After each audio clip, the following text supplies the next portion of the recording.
So you sent your seatbelt over to Safety Restore to repair it after an accident. You get it out of your box and you see there's a zip tie on it. That is intended to keep the seatbelt from reeling in too far and locking up even further on you.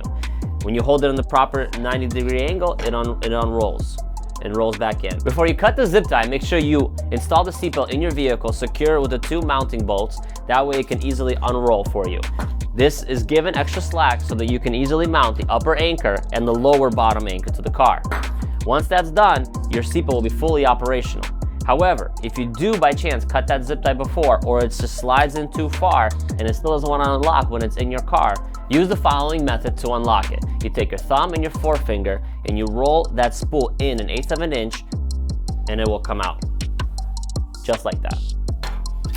I'll repeat it. Your thumb and your forefinger, and you roll it in to itself and it'll release. The same method can be used to unlock a seatbelt that locks up while in your car. If somebody unclipped their seatbelt and it reeled in too far, too fast, and now it's stuck tight and you can't unreel it and you can't buckle yourself in. You remove the trim panel safely, carefully. You remove the 2 mounting bolts of the seatbelt and you can do the same trick that I just showed you to unlock it. This has been another helpful tip with Safety Restore since 2013.